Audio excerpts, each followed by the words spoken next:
Hey guys, Prowl 1701 here. Today we're reviewing the Series 12 episode of Doctor Who, Praxeus, which is written by Pete McTighe. It exists.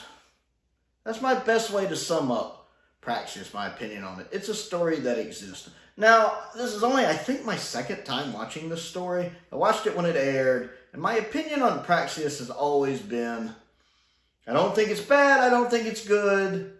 It's just kind of there. It's not very interesting. It's very forgettable. It has its own political message about how plastics are bad and killing us, but it does it in a bit of a boring way. And my feelings on that after a more recent viewing is the same. I don't think Praxeus is bad. It's not a garbage episode. It's not an F-tier episode. It's certainly not good, but yet at the same time, I don't even want to say it's okay.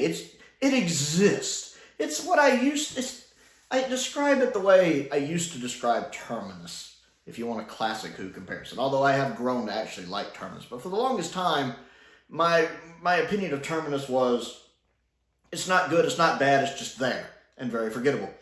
And that's kind of how I feel about Praxeus. It's not good, it's not bad, it's just there, it's a bit forgettable.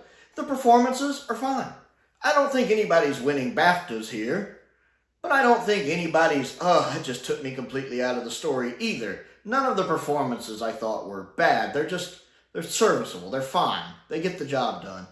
I think some of the incidental music's very good. A lot of the incidental music I thought fit the tone of what was happening. I made a mental note as I was listening to it that I liked the incidental music. Very fitting for what was happening on screen. Also, the runtime for this episode is longer at 52 minutes. About 7 minutes longer than a traditional length for a Doctor Who episode. And that kills it, in my opinion, when it comes to not necessarily pacing, but keeping me engaged. I had to take several breaks. I mean, I watched it all in one night. But I kept having to pause it and get up and walk around and pace and think and get something to eat, get something to drink. I needed breaks. I just could not get through it in one sitting.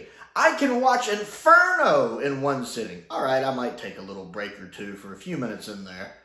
But Inferno, 7 parts. But this 52-minute story, I'm like, I can't do it. I can't do it. It's asking too much. And some of the stuff doesn't even need to be there. Also, the one girl seems to get over the death of her friend quickly. The two duos that have known each other for 5 years that go exploring.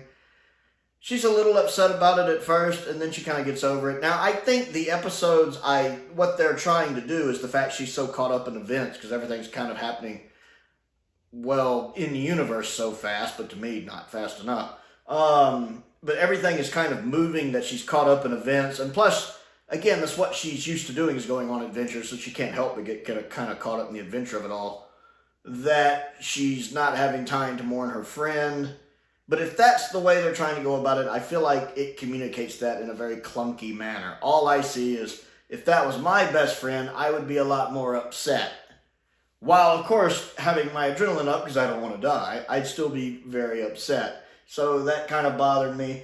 I thought the relationship between the astronaut and the former police officer was done very well. The fact it is a homosexual relationship does not bother me. That's fine. There's plenty of people in homosexual relationships in real life. I don't mind that being featured as one of the main parts of a Doctor Who episode. And literally, it being a hetero relationship would not have changed the story in the slightest. So there's no reason for it to be a hetero relationship. So perfectly fine. I think both actors are fine. Again, I don't think they're winning any awards, but I think they're doing their parts well. They seem to have good chemistry acting together. So I thought that was a neat angle. The bit at the end when the other guy, who's not the astronaut's almost sacrificing himself, goes on a little too long, like they're doing it, and I'm sitting here. It's making me think of the Jack Harkness bit from when he first showed up in Empty Child, and I'm kind of like, you're going to save him. I know, get on with it. And, they save him at the end. I'm like, finally. So it goes on a little while. And then you have the little sitcom banter at the end of the episode. But you just go on. We'll save the world from now. You can head on, Doctor. We've got it from here. Ha, ha, ha. I feel like I'm watching an episode of Full House or something. That went on a little bit. They could have trimmed that down some. Also, the one guy who got killed by the birds on the beach, I don't have much sympathy for him. I wouldn't have been that far away from the house. I would have been like, don't worry, doctor, I'll watch the birds. I've been watching them from the door like this. If the birds are acting weird, I'm not going to be like 70 feet from the hut or the building or whatever it is. You know, he's down there from the beach, and there's even a camera shot where you can see just how far behind him the camp is. Not the Prowl. No. They would have been doing good just to get Prowl out of the Tardis.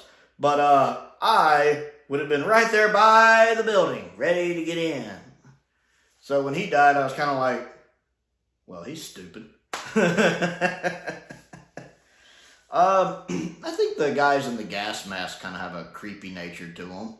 Not as much so as I thought on my first viewing, but I don't know, maybe gas masks are just inherently creepy in Doctor Who.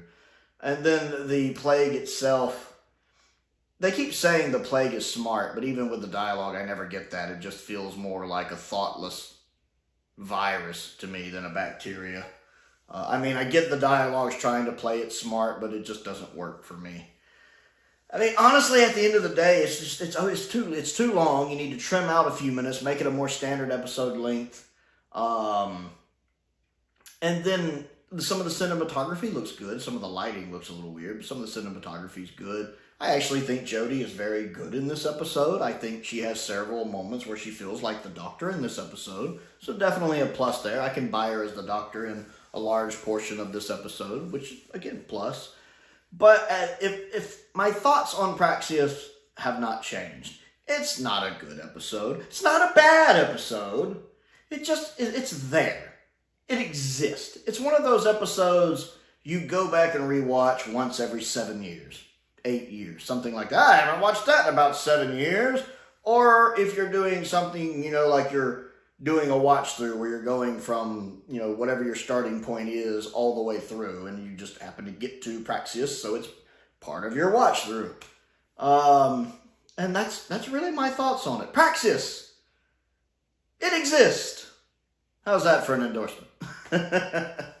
My least favorite, probably, of the Pete McTighe episodes we've gotten.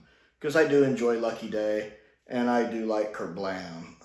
This one, again, while, I'm not a big fan of it, I don't think it's bad. I don't think Pete McTighe has ever had an S-tier Doctor Who episode, but at the same time, I don't think he's ever had a bad Doctor Who episode.